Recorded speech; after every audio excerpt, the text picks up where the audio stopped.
morning and welcome to this episode of the Roadcast. Before I dive into the subject matter today, I'd like to begin by thanking each and every one of those subscribers and supporters who has made a donation via the Buy Me a Coffee button on my website, roguemail.org, or taken a paid subscription to my pages at Substack. A big thank you to each and every one of you. And also, if you're able to chip in a few quid into the Rogue Mail coffee pot, then please feel free to do so. It is a beautiful day here in Nottinghamshire.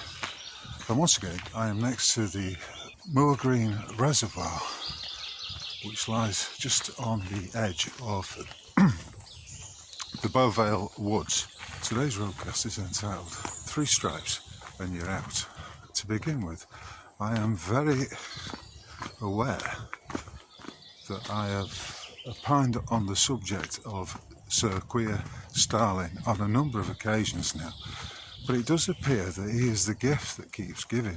In times of satire and so many opportunities to lampoon and berate our so-called leaders and superiors, the fake potentates who ponce about on the entirely staged set of the geopolitical realm. This weekend we've got a breaking story which has been tagged Cocaine Gate. The clip shows Sir Keir Starlin on a train with Merz, a German minister, and the pygmy Vladimir Zelensky. Oh, and lest I forget the other pygmy, Emmanuel Macron. In this clip, you can see them. They enter a railway carriage and they sit down at a table with Macron, as the camera's looking, with Macron at the head of the table and Sir Keir on his right and the left of the image. And what you see is that there appears to be a little white bag of a certain powder left on the table in front of Macron, and in front of Merz, the German, there is a little spoon, which those who are familiar with the powdering of the nose, the use of cocaine, will quite clearly and instantly recognise for what they are. And Macron's hand, when he realises it, Macron's hand darts across the table and he basically snatches it away and then secretes it about his person. And the German minister does the same with the little spoon. Meanwhile, Sir Keir Starmer is sat there smirking and being his usual vacuous self. And it's on this subject of vacuity that I wish to talk about a little today. With these three, but particularly with Macron, Zelensky and Sir Keir Starmer, it soon becomes apparent, if you're paying attention to it, that these so-called leaders are indeed empty vessels. Their vacuity knows no boundaries. What I'm saying is that at the heart of these men, these almost empty ghost-like creatures that wander around, there's a profound soullessness, a deep, or should I say a shallow vacuity that pervades every aspect of them. And by way of illustration, let's just focus on the gift that keeps giving. The tragic anti-hero, Sir Keir Starlin. This man, like so many of his ilk, set out on a career as a solicitor. Now, as far as I'm concerned, solicitors are professional liars. Their modus operandi is to twist, to invert, subvert, and, when necessary, pervert the course of justice. Lest we forget Keir Starmer is up to his neck in scandal. Not only is he surrounded by a vacuity of female politicians who are in the cabinet, one of whom is Jess Phillips, the woman who I spoke about in last week's broadcast. You have to say, there is a shallowness about them that is remarkable, particularly when you take into account that they are purportedly holding, highly respected officers of state. On close examination, of course, they reveal themselves to be exactly what they are. Not only vacuous, but also traitors who are engaged in implementing a variety of acts of plunder and redistribution of monies or credits to the privileged classes that are emerging across Britain right now, namely the Pakistani Muslims and those illegal immigrants and ne'er-do-wells that are currently flooding the streets of the towns and cities across Britain. Last week, Starmer was photographed, and it may well have been in one of the rooms at Downing Street, but it was certainly a state occasion. Opposite him were sat on a settee were sat two men. I don't know who they are. They may be civil servants or they may be politicians. Starmer is sat on the left of the picture, and what you will notice when you see that is that he's wearing a pair of Adidas trainers, 3-striped trainers. You may be amused by this. You may use it as but another example of the dejected state of Starmer. This is a man who is in his 60s. This is a man who accepts free tickets to go and see an artist known as Taylor Swift. This is a man who has a special viewing box or access to a hospitality suite at the Arsenal home games. Presumably it's behind bulletproof glass, because he claims that he has to have this if he's going to watch the Arse, otherwise his security may not be guaranteed. Stalin is also purportedly in a lavender marriage.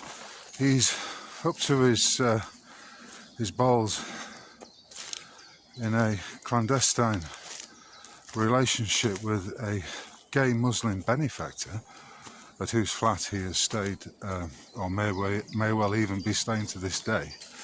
Also, he's accepted gifts from Lord Ali, his benefactor and possibly lover, which include items for his wardrobe. So you could say that, quite literally, Queer Stalin has got a number of skeletons in his closet, or maybe should I say his Lord Ali funded closet, which he does not wish to be revealed to the public. And on top of this, he's also hanging out with those two notorious cokeheads, Zelensky and Macron. Now, if you've never taken cocaine, here's something to ponder. For me, it seemed that cocaine is a rather feminine drug. I'm not suggesting it emasculates you, but it does kind of put you in a more emotional state than you would otherwise be if you were thinking clearly. So it doesn't surprise me that Zelensky, a comedian and actor who some years ago was filmed playing a piano with his penis whilst dressed as a tranny, it doesn't surprise me that he and Macron, who is also in something of a lavender marriage, but a lavender marriage where his wife is actually not a woman. I mean, it's absolute, pure and simple pantomime. You could say, well, looking at Starmer there in his Adidas trainers, why does he not take it to the logical conclusion and start wearing clown shoes and a big red nose? At least that would be more honest. But of course there is nothing honest about Sir Starmer. And now, as we see, he's embroiled in Cocaine Gate.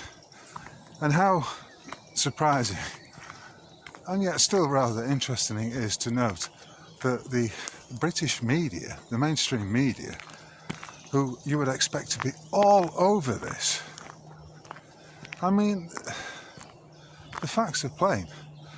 There's a railway, there's a train carriage. Keir Starmer is sat next to Macron, opposite Merz, the German minister, and there is manifestly evidence of cocaine usage on the table in front of them, which Macron and Merz, not very discreetly, but certainly secrete. The evidence is secreted about their persons. You could say that this usage of cocaine by these feminised men is perhaps to be expected, given the widespread usage of the stuff across all spheres of influence, of all strata of society these days. You may say, well, I'm not surprised.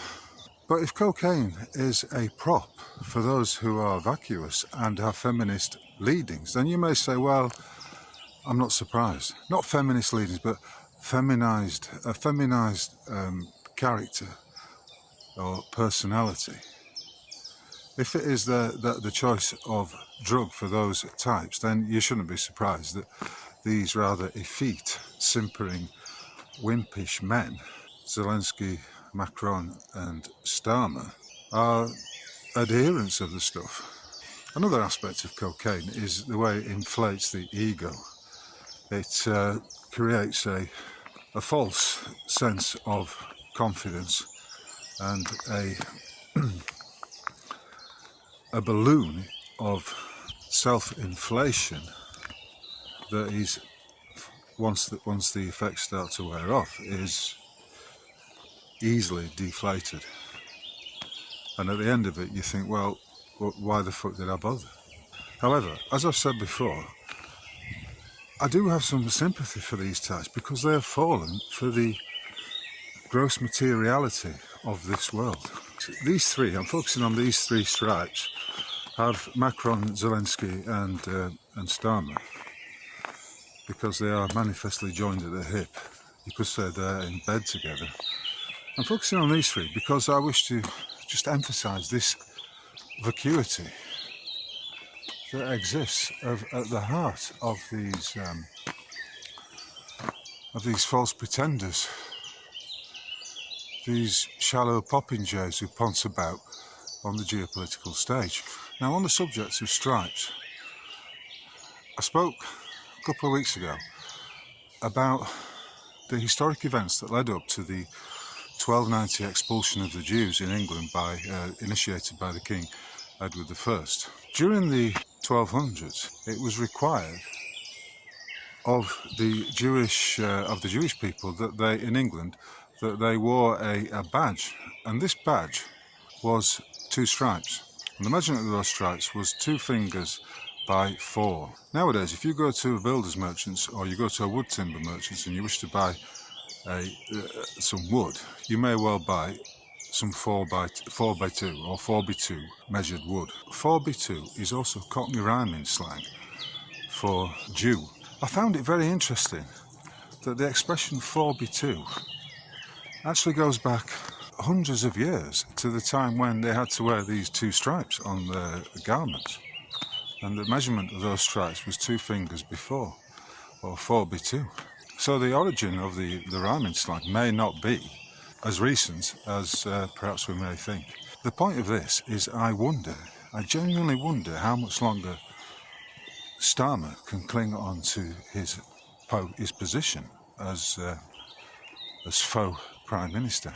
Many times gone by, this Cocaine Gate story would have been enough to bring him down and the government. But as I say, there's no coverage of it. The media remains silent. Not all that long ago, maybe 20 years ago, 30 years ago certainly, this would have been all over the tabloids. the indignant outrage at the likes of the News of the World, the Sun, the Mirror, the Star, etc., and the Mail and Express would have been full on. And as of yet, I've seen nothing in the mainstream. It may well also be a fact that it's getting suppressed on Twitter.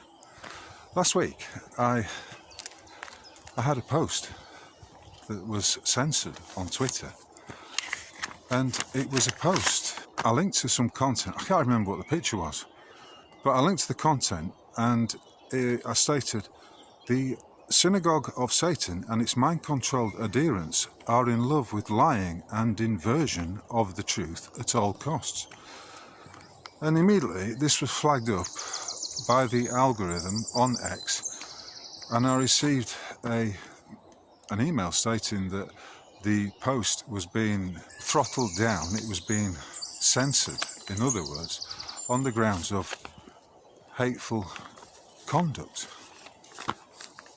I fail to see what is hateful about the expression the Synagogue of Satan. It appears in the Bible. It was used by the great man himself, Eustace Mullins, who wrote a book of that type. And I fail to see how that can be deemed to be hateful conduct. The next expression that they may have picked up on was the phrase mind-controlled adherence. In other words, which is no different from me saying that all followers of organised religions are mind-controlled adherents. I don't see anything controversial in that. After all, I am simply critiquing the very existence of organised religion. And then the last part was to me suggesting they are in love with lying and inversion of the truth at all costs.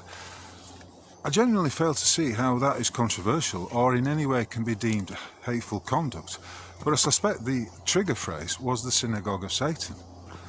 Anyway, I'm just leaving that there as an example of what I've said on a number of occasions about X being a limited hangout, a censored platform, and not a bulwark of free speech. Because if you criticise certain privileged peoples, then as you can see, even if you use an academic term like the Synagogue of Satan or a biblical expression, which it is also, you're liable to be throttled, you're liable to be censored. You will have, as the CEO stated, a freedom of speech, but not freedom of reach, which is doublespeak for censorship. It's all laughable, and there's something tragic about the inevitable demise of Keir Starling. He began his life, as I say, as a solicitor, and he worked his way through the slippery ranks of soliciting and began to climb the greasy pole, which led him to the position of head of the Crown Prosecution Service, which is a position he was holding when he was presented with material evidence of Jimmy Savile's crimes. So basically, Starmer was covering up the crimes of Jimmy Savile. He also, in I think it was 2012, succeeded in having a personal statute created in his name, a piece of legislation that essentially protects the value of his pension, a pension he accrued whilst working as a public servant at the Crown Prosecution Service. And I presume that he was knighted as a reward, a gross material reward, for his services to covering up the Jimmy Savile scandal. And of course, it has also emerged that Mr. Starmer was involved in the prosecution of the unlawful prosecution of Julian Assange and the Epstein case. Add on top of that the demonstrable postal vote fraud and the engineered support of all these various mosques and imams run by the Pakistani Mohammedans, and you will see what I'm talking about. He's up to his neck in it, and now he's got this latest cocaine scandal hanging over his head. I mean, there's no suggestion that Starmer did take the cocaine, although there is material evidence that Zelensky and Macron, along with Jacinda Ardern and one or two others, are cokeheads. Now, I'm not going to make a blanket statement, but the thing is, if you're a regular cokehead, you are taking it because of some emptiness that lies within you, and that is what I'm talking about. The shallowness, the vacuity, the complete and total lack of depth of someone like Keir Starmer and Justin Trudeau and Emmanuel Macron and Vladimir Zelensky. It's palpable.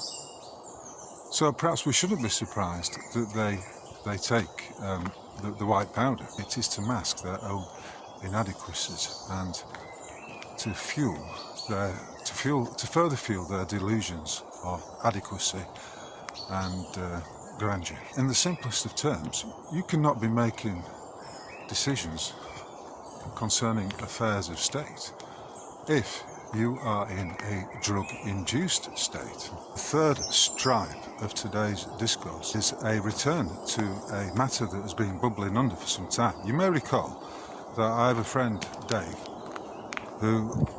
whose home is under threat of a false possession claim being made by the Nationwide Building Society, who are not really a building society but merely a licensed credit broker. David tendered a promissory note in a good faith attempt to settle and discharge the mortgage, and as I laid out previously, the entire banking or credit industry is dependent upon acquiring, whether that be by means of procuration, deception, or by means of purchasing certain valuable securities, of which mortgage deeds are perhaps the largest in terms of their actual monetary value. And the bank had written back or rather the agents of the bank had written back to say that they could not accept it and that he must continue to make payments on his mortgage agreement. A mortgage agreement which doesn't exist. But I've written about that on a number of occasions, and you can dig into the Rogue Mail website, the Rogue Mortgage section, to read more about this, about the facts of the matter. I also spoke about the demonstrable use of a forged affidavit in a hearing that took place some weeks ago. I provided the screenshots and demonstrated exactly what the nature of the forgery was. Namely, a notarized affidavit had been filed by Dave with the legal representatives of the Nationwide, and so that affidavit had upon it the seal of the notary public and the signatures of him as the witness to it, and of course of Dave's signature, and it was all dated and initialed. And what the representatives of the Nationwide did was to create a forged version of that which took off the notary seal, but it was spotted by Dave as a consequence of it having his initials on it. He didn't initial any other document apart from the one that had been notarized. So just to be clear, this affidavit was dismissed by the previous judge in the last hearing because, as he said to Dave, if a affidavit has not been witnessed, then it's inadmissible. So it would appear that the lying lawyers turned the affidavit into a nullity by way of this forgery. They turned it into an invalid affidavit by removing the notary seal and the notary's signature. And it was that, rather than Dave's notarized version, that was filed into court. The original possession hearing, which Dave did not attend, but into which he submitted his affidavit, took place last September. I think it was on the 9th of September. And the transcript shows that the judge, a certain Judge Pickering, made no reference to the affidavit. He simply stated, well, it seems to me a straightforward enough 28-day possession order, and duly went ahead and issued a void order for that. This is Judge Pickering, remember the name. Now, in the previous hearing to last Friday's, there was a barrister representing the interests of the Nationwide called Mr. Laville. And Mr. Laville, whether or not he's party to the forgery, has certainly used it to his advantage, or should I say to the advantage of his clients, in order to have the court rule that that affidavit could not be accepted into court. So Dave made an application that was seeking a declaration that because of this use of a forged instrument and because of the allegations of fraud, namely levelled by Dave against the fake lender, you know, there's no evidence of a loan, there is no legal contract or loan agreement in place, and that the deed of mortgage was void ab initio because it was signed at a time when Dave was not the owner of the house in question. So the declaration was seeking to have the possession order set aside on the grounds that there was a demonstrable act of fraud, namely this forgery that had taken place. And Dave proved it. And remember, fraud vitiates all. Prove one aspect of fraud, demonstrate it, and the entire house of cards falls down. You know, on top of which, we have the salient point that the bank has never been able to produce the original deed of mortgage. And that, as I said previously, back in the hundreds of years ago under the common law, if you did not have that original instrument, if you did not have the original document that verified the debt, then you had no claim. A claim without that original instrument would have been dismissed by any common law court at that time. I'm talking about nearly 760 years ago, but it's obviously occurred consistently throughout the history of these lands. So Dave had the hearing on Friday. It was scheduled for 3:30. We didn't know whether Mr. LaVille would turn up. I suggested he might not turn up because basically he was party to this use of the forged instrument, to this breach of the Forgery Act.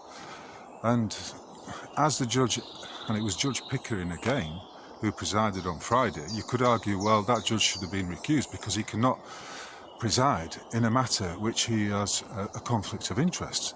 Namely, remember, he was the one who dismissed the original affidavit, or indeed completely ignored it. So what happened last Friday was this. The hearing, which was delayed, lasted for less than an hour. It's Friday afternoon, remember, and the courts tend to save what they think will be those applications that are easily dealt with until, you know, late in the afternoon. It's a standard practice that they engage in. Another standard practice that the lying lawyers representing the banks engage in is an abusive process whereby they serve you with often a bundle of documents which will be well over 100 pages in length.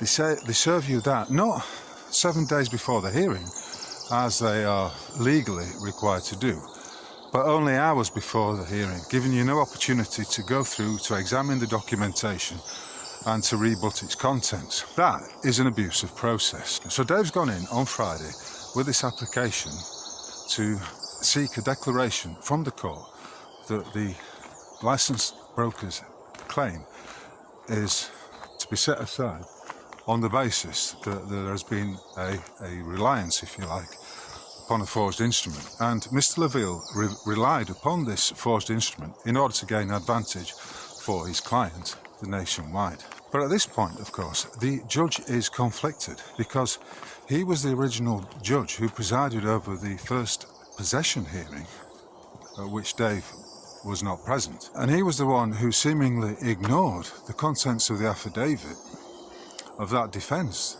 that valid defence Dave had against the possession claim. He ignored it, or he and the lying lawyers representing the bank basically colluded with the use of this forged affidavit to have Dave's defence dismissed on the grounds that on the false grounds that the affidavit had not been signed. So he's conflicted in his interests, as is Mr. LaVille, who did turn up on Friday, and from what Dave tells me, looked very shifty throughout.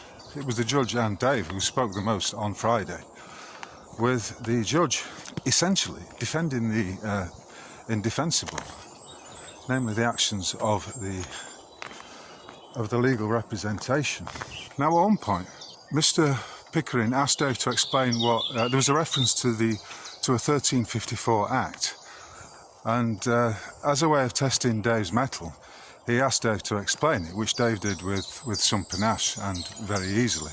He also, Judge Pickering also asked, how has it come to this? How has it come to this? How did we get to this point today? So Dave took the opportunity to explain everything, to go through all the facts of the matter, and the judge asked him to explain, to substantiate the claim that the affidavit was forged, which Dave did. He explained it all in detail. So at that point you think, well, why doesn't the judge ask Mr. Laville to explain the situation?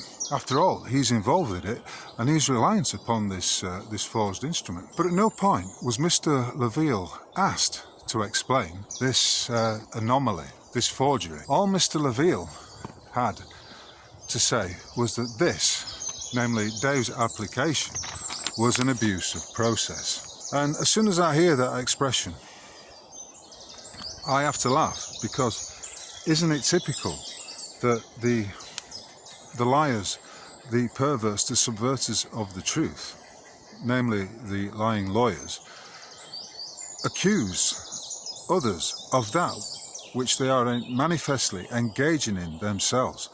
The abuse of process lies in Mr. Laville and his legal team relying upon a forged affidavit.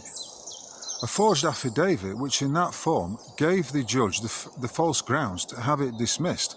Oh, the affidavit has not been witnessed, therefore it's invalid, and we're not going to look into your defence at all.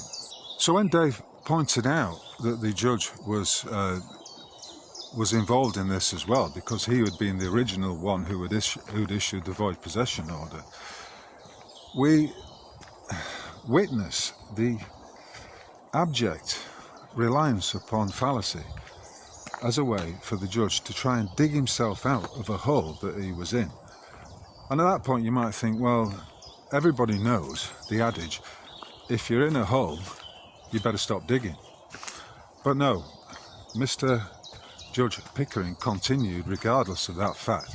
So desperate was he to cover up his involvement in the forgery and his willful dismissal of a valid defence.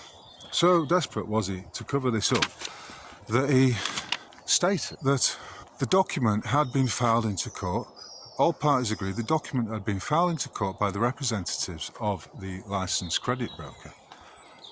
But the judge said, fallaciously, that he could only rely upon the documents that had been filed into court, and therefore, because the legal representatives of the bank had filed this bundle into court, which included the forged affidavit that David demonstrated in court was a forgery, and through his paperwork, he falsely claimed, laughably, ridiculously claimed, that was the only copy he could see, and for the reasons already expressed, it had to be dismissed as being without merit.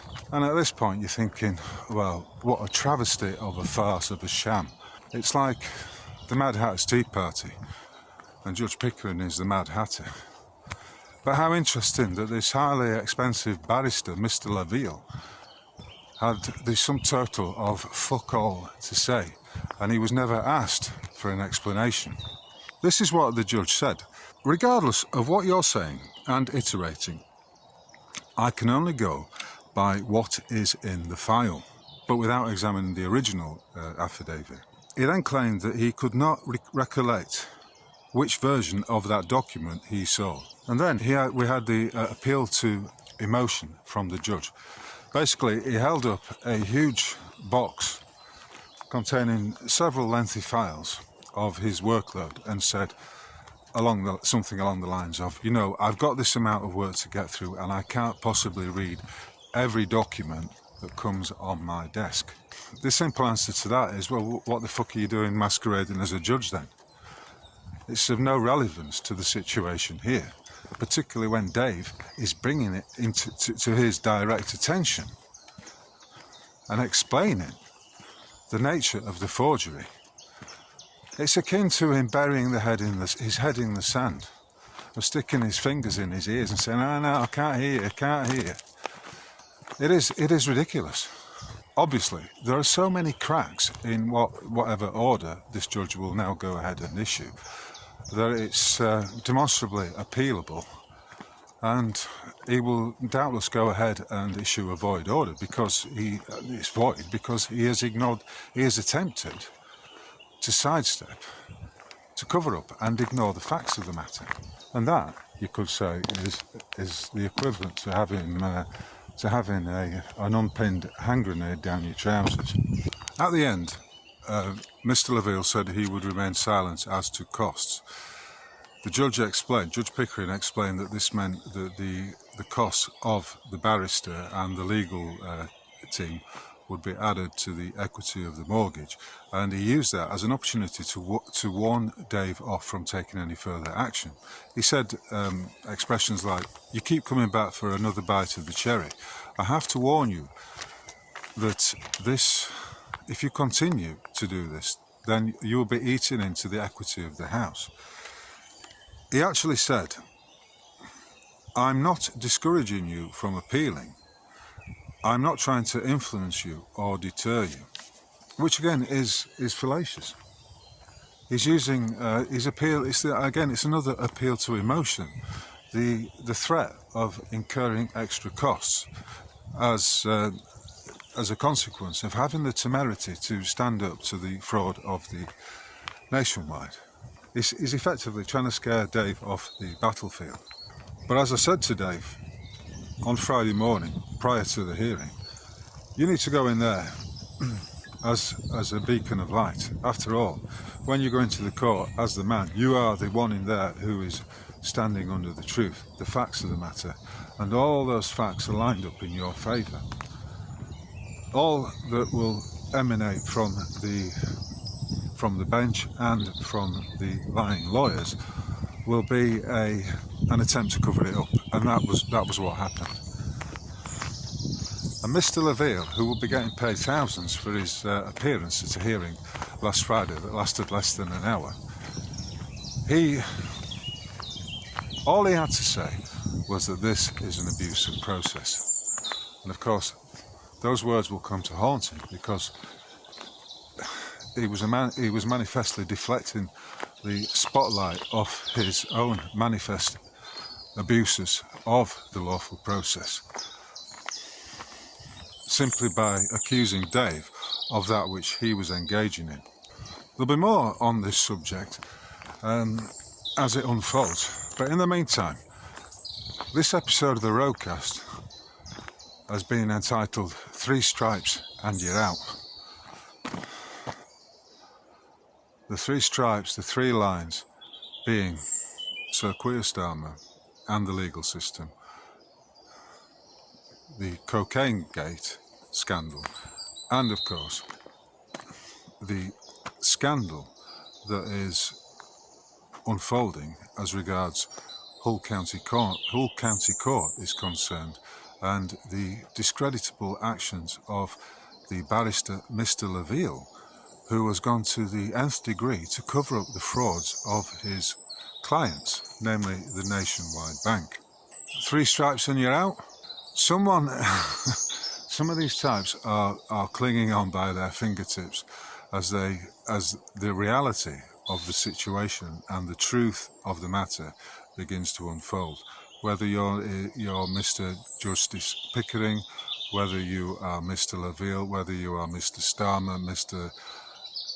Zelensky, or Monsieur Macron, the truth will out, and eventually you're going to slide away into obscurity, because there is nothing to back up any of your claims. I'm talking about on each of these 3 levels here. Nothing. Vacuity abounds. It's 3 stripes and you're out. On that note, thank you very much for your attention today. If you are feeling appreciative, please chuck a few quid into the Rogue Mail coffee pot via the Buy Me a Coffee button, And if you are able, please consider taking out a paid subscription at my Substack pages. If you're unable to do that, then simply please like and share this roadcast as far as and wide as you are able. So, from another glorious spring morning in Beauvale Woods, I would like to wish each and every one of you, no matter where you may be, a most splendid day. Thank you. I'll catch you on the flip side. Cheers.